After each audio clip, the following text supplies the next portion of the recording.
Selanjutnya masih bicara tentang konsolidasi. Kita masih membahas transaksi antara induk dan anak. Kali ini yang kita bahas adalah, kan kalau inventory sudah, kemudian kalau jual beli plan aset juga sudah. Sekarang yang kita bahas adalah bagaimana kalau ada jual beli obligasi yang kita sebut dengan bonds payable. Chapter 7 ini. Nah, pertama kali kita kenal istilah adanya constructive retirement. Apa itu constructive retirement?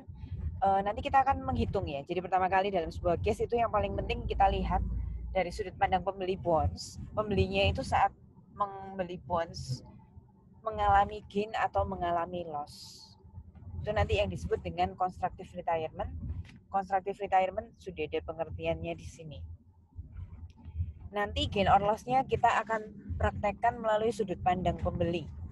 Nah, selanjutnya saya ingin mengingatkan di intermediate accounting yang lalu, yang bukunya Kieso itu, teman-teman belajar dua sudut pandang ya mengenai bonds payable. Kita ingat-ingat dulu apa pengertian bonds payable. Dari sisi penjual yang menerbitkan obligasi, kita dapat lihat di sini penjual itu mendapatkan uang cash, tapi di sisi lain muncul hutang. Hutangnya disebut dengan bonds payable.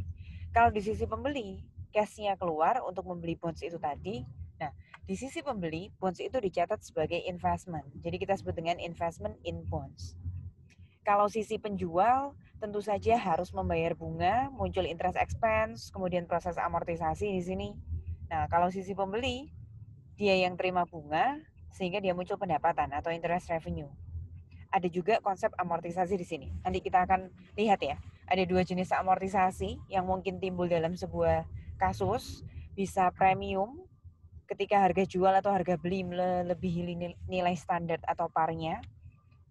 Bisa juga diskon ketika harga beli atau harga jual itu di bawah nilai standar atau parnya. Nanti kita akan bekerja bersama, kita akan flashback bersama, karena kita butuh beberapa akun seperti bonds payable, investment in bonds, kemudian interest expense, dan interest revenue, kita akan butuh untuk melakukan eliminasi akun-akun tersebut di jurnal kertas kerja konsolidasi.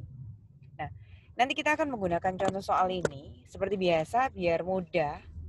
Saya screenshot, kemudian kita akan bahas detail-detail satu persatunya di Excel saja ya, biar kelihatan step by step perhitungannya.